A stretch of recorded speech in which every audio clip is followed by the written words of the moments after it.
بسم اللہ الرحمن الرحیم۔ اسلامک اسکالر مفتی عبدالسبحان۔ بسم اللہ الرحمن الرحیم۔ دیکھیے، ایک مسئلہ بہت چل رہا ہے سوشل میڈیا پر اور اس کے بارے میں کافی باتیں ہو رہی ہیں، اور ملالہ یوسفزئی کی ایک ویڈیو وائرل ہو رہی ہے جس میں وہ کہہ رہی ہے کہ نکاح کی کیا ضرورت ہے، ریلیشن شپ بنانا کافی ہے، اور مجھے سمجھ میں نہیں آتا کہ لوگ شادی کیوں کرتے ہیں۔ اب اس کی بات کا کیا مقصد ہے، اس کی کیا وضاحت ہے، یہ تو اللہ ہی جانتے ہیں، واللہ عالم۔ لیکن ہمارے لیے اس بات کو سمجھنا ضروری ہے کہ اسلام میں نکاح کی کیا افادیت و اہمیت ہے، اور نکاح کرنے کے کیا فائدے ہیں، اور نکاح نہ کرنے کے کیا نقصانات ہیں، اور قرآن اور حدیث میں اللہ نے اور اللہ کے رسول صلی اللہ علیہ وسلم نے نکاح کرنے کی کیسے ترغیب دی۔ اس کو سمجھنا ہمارے لیے ضروری ہے تاکہ ہم نکاح کو عام کریں، نکاح کو آسان کریں، اور اس غلط طریقے سے، اس وبا سے اپنے آپ کو بچائیں۔ یہ جو ریلیشن شپ کا قائم کرنا آج ہمارے معاشرے میں لوگوں کو اچھا لگ رہا ہے، اس سے اپنے آپ کو محفوظ رکھیں، کیونکہ اس کی وجہ سے لوگوں کی زندگیاں تباہ و برباد ہو رہی ہیں۔ یہ مغربی کلچر ہے جس کی وجہ سے آج یورپ کا یہ حال ہے کہ وہاں لوگوں کی زندگیوں سے چین سکون بالکل ختم ہو گیا۔ ریلیشن شپ قائم کرا، 2-4 سال اس کے ساتھ رہے، 2-4 سال اس کے ساتھ رہے، 2-4 سال اس کے ساتھ رہے، ختم۔ اب اس کے بعد وہ جو بچے پیدا ہو رہے ہیں کثرت سے ان ناجائز رشتوں کی وجہ سے، ان بچوں کو پتہ ہی نہیں ہے کہ ہمارا باپ کون ہے، ہماری ماں کون ہے، تو وہ معاشرہ بالکل تباہ و برباد ہو گیا۔ اور دیکھیے، دنیا کو آباد رکھنے کے لیے اللہ تعالیٰ نے مرد اور عورت کے درمیان ایک فطری طور پر ایک کشش، ایک فیلنگ رکھی ہے۔ اب اس کشش کو، اس فیلنگ کو، اس خواہش کو نہ تو بند کیا جا سکتا ہے، نہ دبایا جا سکتا ہے، بالکل خلاف فطرت اور ناقابل عمل ہے۔ اسی طرح اس عمل کو بے لگام کر دینا بھی سخت فتنے اور فساد کا سبب ہے، جو ہم دیکھ رہے ہیں، جو ہم مغربی کلچر میں دیکھ رہے ہیں کہ وہاں زندگیاں اس کو عام کرنے کی وجہ سے، اس کو آزاد کرنے کی وجہ سے کس قدر معاشرہ وہاں کا تباہ و برباد ہوا۔ اسی لیے، اسی وجہ سے جو ہے اسلام نے خصوصیت کے ساتھ نکاح کی تاکید کی، کیونکہ تقاضا، خواہش تو انسان کے اندر فطری طور پر پیدا ہونی ہے۔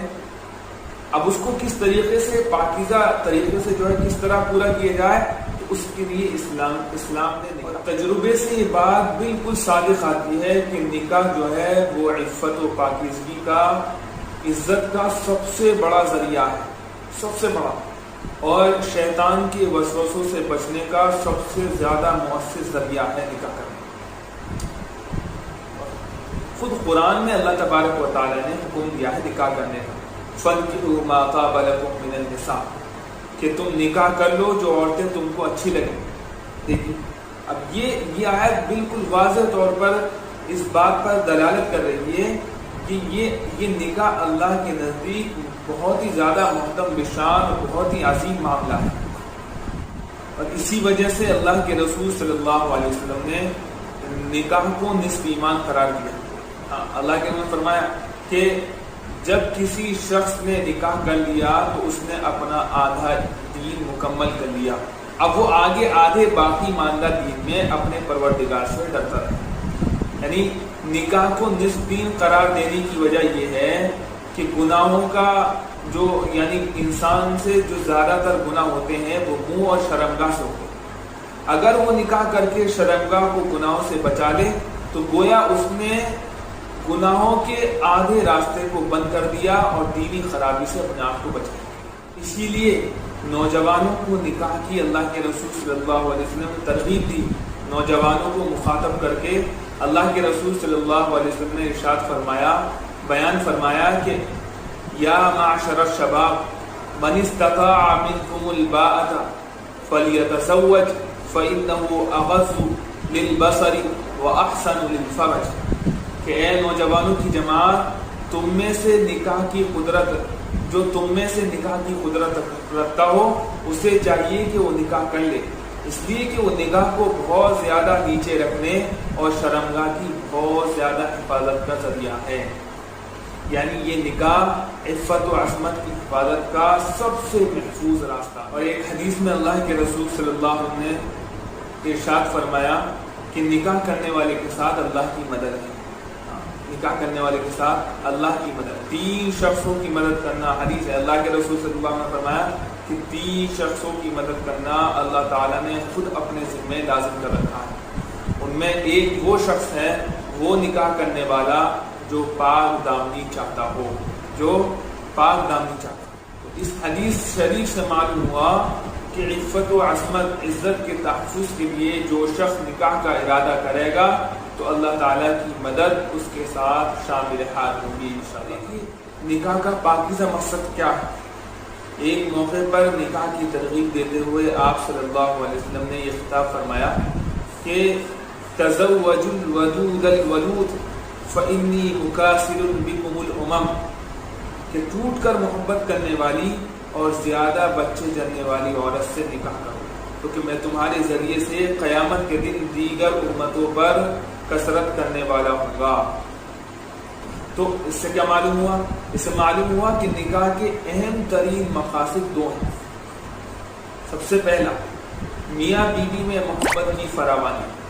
میاں بیوی میں محبت کی فراوانی جو خاندانوں میں جوڑ کا سب سے بڑا سبب ہے. اور دوسرا, اولاد کی طلب, کہ جس پر دنیا کی آبادی کا مدار ہے. یہ 2 سبب سب سے اہم ہیں.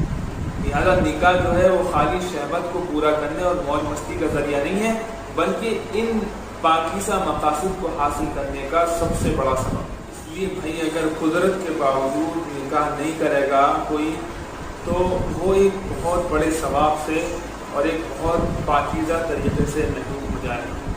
دیکھیے نبی اکرم صلی اللہ علیہ وسلم کا ایک ارشاد ہے کہ من کان موسرا لأن ينکح ثم لم ينکح فلیس منی, یعنی جو شخص نکاح کرنے کی مالی وسعت رکھنے کے باوجود نکاح نہ کرے اس کا مجھ سے کوئی تعلق نہیں.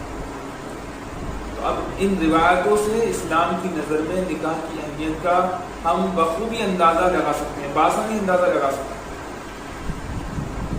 فقہ کی ایک جو ہے ایک کتاب ہے در مختار کے نام سے, تو اس میں ایک بات لکھی ہے کہ صرف 2 عبادتیں ایسی ہیں جو حضرت آدم علیہ نبینا علیہ الصلوۃ والسلام کے زمانے سے لے کر قیامت تک باقی ہیں, باقی رہیں گی. تو ان میں ایک ایمان ہے اور دوسرا نکاح. یہ دونوں عبادتیں جنت میں بھی جاری رہیں گی. یہ ایسی عبادت ہے. اسی لیے نکاح کا شمار حضرت انبیاء علیہ الصلوۃ والسلام کی خاص سنتوں میں ہوتا ہے. اور بعض بزرگوں کے افادات میں لکھا ہوا ہے کہ دنیا میں سب سے لمبی عبادت نکاح ہے, اس لیے کہ نماز, روزہ اور حج وغیرہ سب کے اوقات جو ہیں وہ منٹوں, گھنٹوں اور دنوں میں جو ہے محدود ہیں. کوئی عبادت جو ہے وہ منٹوں میں ہو جاتی ہے, کوئی عبادت گھنٹوں میں ہو جاتی ہے, کوئی عبادت جو ہے وہ دنوں میں پوری ہو جاتی ہے. لیکن نکاح اگر یعنی نکاح جو ہے اگر عبادت اور سنت کی نیت سے کیا جائے تو اس کا سلسلہ سالوں تک بلا توقف جاری رہتا ہے, یعنی ختم نہیں ہوتا, لیکن اس کا ثواب جو ہے چلتا رہتا ہے, لکھا جاتا رہتا ہے. یہ ایسی عبادت ہے. مثال کے طور پہ سمجھیے کہ 20 سال کی عمر میں نکاح ہوا اور 80 سال کی عمر پائی کسی نے, تو مسلسل 60 سال لگاتار آدمی نکاح کی عبادت میں مشغول قرار پائے گا. اس لیے ہمیشہ نکاح کو اہم ترین عبادت سمجھ کر ہی انجام دینا چاہیے, اور اسے محض دنیا داری کی رسم نہیں سمجھنا چاہیے. یہ کوئی رسم نہیں ہے بلکہ یہ ایک اہم عبادت ہے. اس لیے بھائی کسی کی سمجھ میں آوے نہ آوے کہ نکاح کی کیا ضرورت ہے, نکاح کیوں کرنا چاہیے, لیکن ہمیں اپنے آپ کو اس عبادت میں قدرت ہونے پر مشغول کرنا چاہیے, اور اس مغربی کلچر سے, اس وبا سے, وہ جو ریلیشن شپ کا ایک ماحول چل رہا ہے, اس بربادی سے ہم اپنے آپ کو بچائیں اور پاکیزہ طریقے سے اپنی زندگی کو گزاریں. ویڈیو کو لائک کریں, شیئر کریں. آپ کو بھی اتنا ہی ثواب ملے گا جتنا ہمیں ملے گا. سبسکرائب کا بٹن دبا کر بیل آئیکن کو بھی دبا دیں تاکہ ہر ویڈیو آسانی سے آپ کے پاس پہنچ جائے.